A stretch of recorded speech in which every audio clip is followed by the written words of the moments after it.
Look who's here from Texas. We're not going to race tomorrow. Oh, man, I talked over you. Say it again. Say it again. I just said, what's up, YouTube? Extremely tired right now.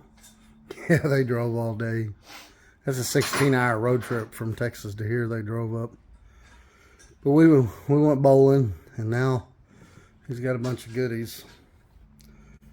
Bad news for Austin's car. Now it's clattering. It is what it is. We're going to take that one back out and rebuild it. But we got another one over there. This time I think we're going to turn the crank, one of these cranks. We're going to turn one of these and have them go a little bit, a thousandths more, get the thousandths clearance bearings. And we're going to do new cam bearings this time and a new oil pump. Because the oil pump, it read low. When we put it on the manual, when the car got warmed up, it read as low as 30. But I mean, when it first started, it was 40. And when you revved it up, it'd go up to 60, 70. But we have the 99 through 02 one-wire sensor in it. And the 98 gauge is supposed to have the 2 wires, so it wasn't reading right. But it read good on the manual. We put it, there's a manual in it now, and it reads good. But clattering, and he sent me a video.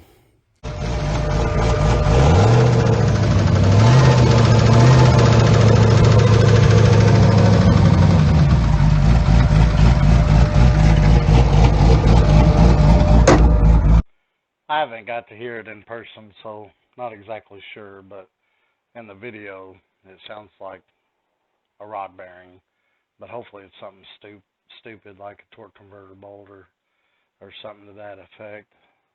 But he bought this motor. Well, he bought the block and the crank together. We didn't take the rods off this motor. So if this thing had a spun rod bearing before, and we didn't mic the rod journals, we know the rods and pistons were good from the other motor, but I didn't take the rods off the crank and block that he got, and to see if they'd ever had a spun bearing. If they had a spun bearing and we didn't mic the rod journals and we put this back together, that's going to happen. We only plastic gauged like 2 of the rods, so. But I don't know how bad it is, but definitely going to have to come back out. He has the worst luck, I guess. Chris got a big 80mm turbo on here. Got the same one Austin's got. Same one Austin has on his 5.3 that we're going to fix before you guys get to see that run. But I'm going to run that GT45 just for a little while, and I'm probably going to buy one of those 78 75s off eBay for like $300. I've heard people making $800 to $1,000 with those on a 5.3, but we got all the pieces to put this one in, and Chris is a lot better at welding than I am, so we're gonna put all this together, hot side, cold side, and then we'll have it all welded, and then we'll take it all back apart. And then when we're ready to go turbo, we got the fuel system, and it'll already be ready to go. Because we still got to run this thing on nitrous, see what it's capable of. Still need a fuel system.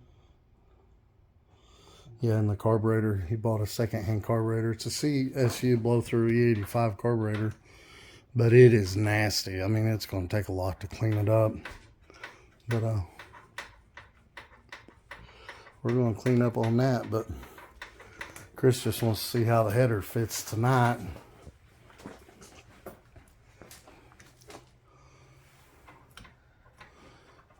Hopefully. Usually this header will pull out, but I put that exhaust extension on there, so I don't know if it will or not.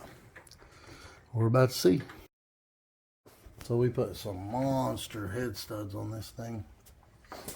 And them head studs give us all kinds of problems. I had a lot of problems with them clearing the rocker arms. And now they're hitting these headers at the bottom. See if we can get y'all in here. See. Yeah, see. It's not a big deal. We can just grind a little bit off the bottom of the headers. That'd be fine. You don't need a lot. But they look good on there. Yes, yes. What do you think? That's awesome. We've got the headers. We got the turbo. And we got our new carburetor here. You got Check the out turbo, the blow-through CSU carburetor. carburetor. And then we got a carb hat over there. You got the carb hat right there. Got the wastegates over there, V-band flanges. It's a box of turbo come in there. There's an intercooler. He's not using an intercooler. I'm going to put that on my car, but there's the header in the box. And here's just a bunch of 2.5 stainless steel topping we got off eBay with a bunch of bends and straights and all kinds of stuff. Yeah, so this thing. But we still need a fuel system. Fuel system is going to be expensive. This thing gonna go somewhere like that. Yeah. And then it's gonna exit out the fender at the bottom.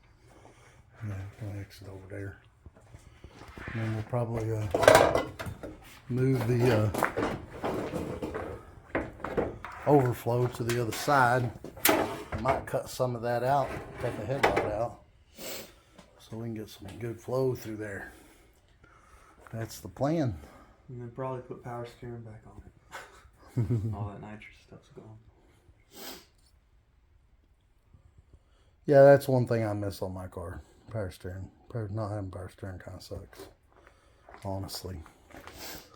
Probably wouldn't be so bad if we had manual rack and pinions, but I don't know. I do miss my power steering. Alright, back out here working on the Trans Am. Got the grandkids supervising. Chris is doing the work today. Why? Why not? It's his car. Why is Chris doing it all by himself? So we're Dad, I know you're I put all that first stuff on there so we could go race this weekend, name. but Dad, all the Dad, I know tracks your closed first name. because it was too cold. Dad, I know your first name. That really wasn't that bad, honestly. Dad, I know your first name. I think they should have still raced, but Dad, Okay. I don't make the decisions for the tracks. But hello, Chris. we're taking off everything I had done so we could go racing, just so we could set the all cutters up there. set all this stuff up. What'd you do with them? It should be up there. Oh, well, you ain't going to reach it, huh? Huh? Here you go. Cut your finger. Then you got to do all the work. So we're gonna mock it all up, and Chris is gonna weld it because I suck at welding. Me too. My eyes just don't focus from bright to. They just don't focus back and forth the way that I'm just getting old. I don't know, but I'll be having me a good deed going and think I'm going the direction I should be going, and all of a sudden I take off the wrong direction. Not even where I'm supposed to be at. So yeah, Chris is gonna weld it. Austin even welds better than I do. I'm gonna have to try to practice a little bit more. I don't know. I remember in high school I welded pretty good, but maybe I just thought I did. I'm forgetting. I don't know. But we'll get y'all some videos of us welding this up. Alright, so we got this header on. It's just got a couple bolts in it holding it. And it wouldn't fit over here with the transmission lines and as far as that sticks out. So we took the fans off and just set them there for now, but we're going to reverse polarities on those and make them push. And then we're going to use this threaded stock. And yeah, we're going to put the flange right there. Have a piece come out here. Piece come out there. And it's all side to side. The grandkids won't see them. We had this heater thing running, so we shut the door. That thing knocks the chill off. It's only like 28 degrees right now. It's cold. Well, we tried a few different configurations. And either the exhaust was going to be over the inlet or the outlet, and we didn't want that, so that's what we're going to go with right there. Ta-da! We'll get that welded up. That side's tacked, and then we just got to run this side Come out and over with a 90 and down like we did there. Done. Alright guys, here's what we got. It's like 20 degrees outside. With that thing right there, works good. But this is what we're going with right here. I think it looks pretty good. It clears the hood. Yeah. She got that big cow hood. Not bad for a couple shade tree mechanics. And all this fuel stuff's going to be gone. But yeah, got plenty of clearance. Going to run a screen on that. And then might even see if we can get the shorter water pump. I think they make one of those. And yeah, we got to get a carb spacer for the hat because it hits the single needle and seat on the fuel bowl. But yeah, that's going to go there. And then we're going to get some pieces after he welds this up. We'll get some of the stuff out of that other box on the bottom there, over by the brewski, and run it up here. And then, yeah, then we can put a blow-off valve in it and figure out where our wastegate's going to go. But that's going to be it right there. What you think, Chris? Sorry. It's not my welds. Welds ain't too bad, you know, for a beginner. We're just trying. That'd be good enough. Hey, as long as it holds, man, that's all we're worried about. But we got it tacked up. We're gonna take it all back apart, see what we got. Or take it all back apart. Chris is gonna weld it up and put it back on, see what we got. Chris is about to put the welds on it. Finish welding it up. Alright, there we go. Welded it all up.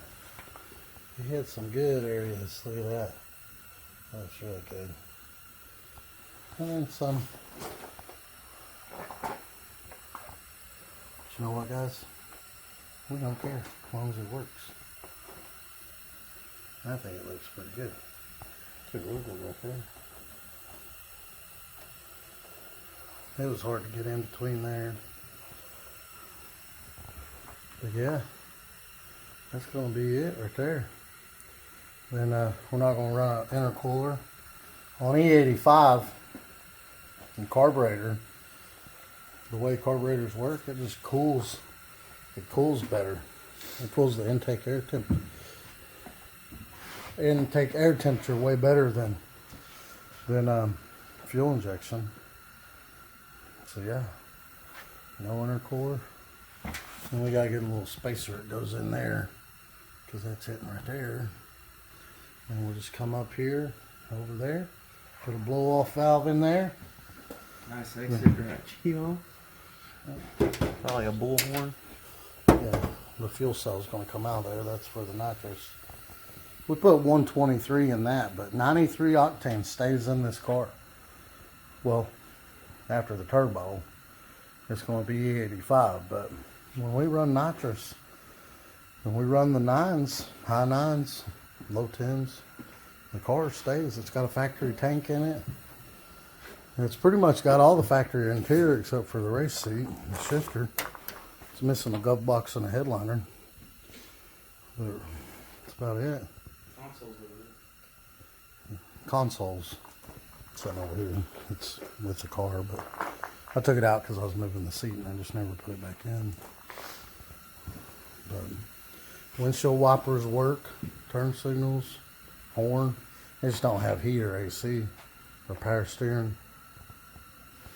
I don't know. I wanted to put power steering back, but you probably put the turbo right there. You can. I bet you can still get it on there because it goes on the back belt. It will still go in there. I can try it. I bet it will. I don't know. Depends on how low it sets. Because might not make it around. But you can clock that back some. Even more. This way. You trying to go backwards? Yeah. See? Yeah. It would. It'd go right by there, I think. Just depends on how low the power steering sits. Then you still have access to your holes. We never drive these cars in winter, so I don't. And it don't get that hot in Kentucky for me. I mean, me and Chris, we've lived in Texas. It gets hot down there. But I lived in Texas without AC in my vehicle or my house back when I was really poor. But it doesn't get that hot in Kentucky, in my opinion. There's some days it get hot, but majority of the days it don't get that hot in Kentucky, I don't think. I guess it's depends on the person, but I don't miss the heat or the AC because we don't drive them in the wintertime. But I do miss the power steering. Do miss the power steering. But like, I don't know, if you got stuck out in the rain and your windows were fogging up, you'd probably wish you had the heat to defog your windows. But AC, I mean, when I was younger, none of the vehicles I owned had AC. But it never bothered me. But, well, some of these street classes, they say, go have AC. You know, way back in the day, some cars didn't even come with AC. But, I don't know. What do y'all think? I'm rambling about stupid stuff. That'll work. You know, that's the correct one for turbo. It's, you know, solid in the inside. And when you're moving that, it barely moves. But once you put a pipe on it real long, that thing over there moved a good, what, 2 inches? Moved a lot. It moved a lot. I should have took a video of the inside of that V-band. Yeah. That's the one that's built. You don't want to get the ones that's got that mesh stuff inside there. You want to get the ones with the straight stuff in there. But a lot of people, they'll do that where it has that mesh stuff in there and it'll come apart and then it goes through the turbo and ruins everything. But I don't know. What do you guys think?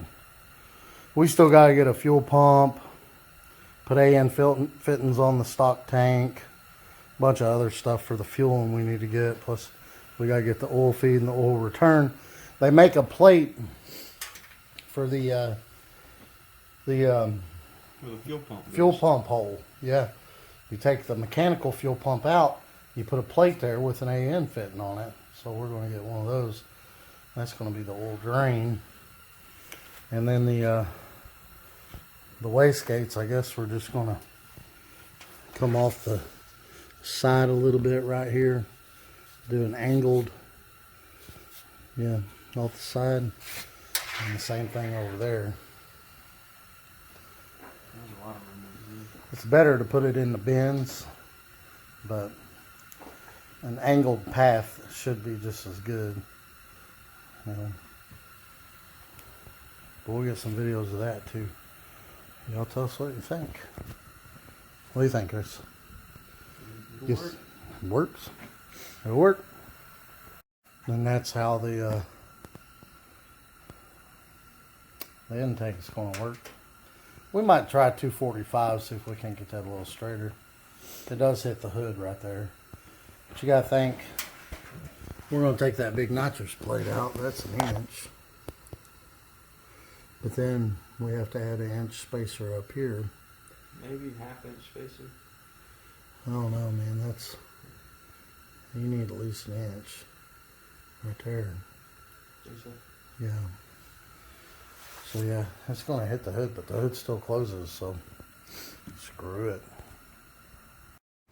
So we're putting the wastegates on.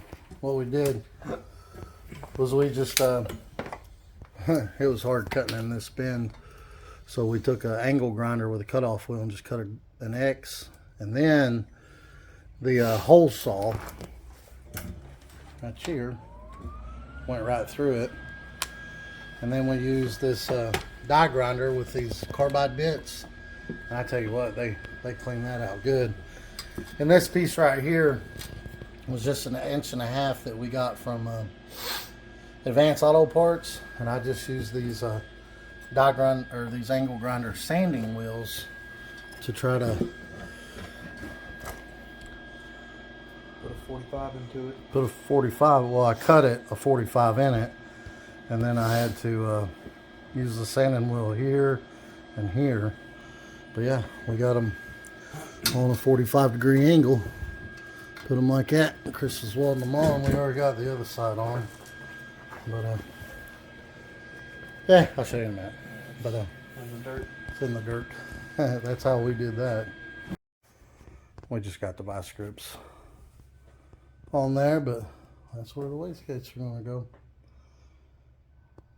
I'm waiting for the valve seats and the gasket to come in for that, and then we'll have to order flange for that, run the downpipes, and then get some 5-inch exhaust and run for this. And again, we still need a fuel pump, put some fittings on the tank.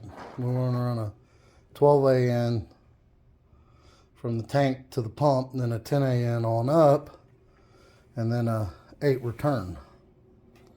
What we want to do, which he's already got the sending unit in his tank that accepts an 8 AN. So, but most electric fuel pumps, they like to be gravity fed, so we can't use the sending unit for the feed. So we're going to take the tank out and cut a hole in it and weld an AN fitting in there. It needs to be drained anyway because we're going to put E85 in it. What do you think, Chris? Be cool. But I like it. Definitely not a professional thing, but I mean, it's going to work. And I think it looks pretty good. What y'all think? Hit the comments. Subscribe and have a great day.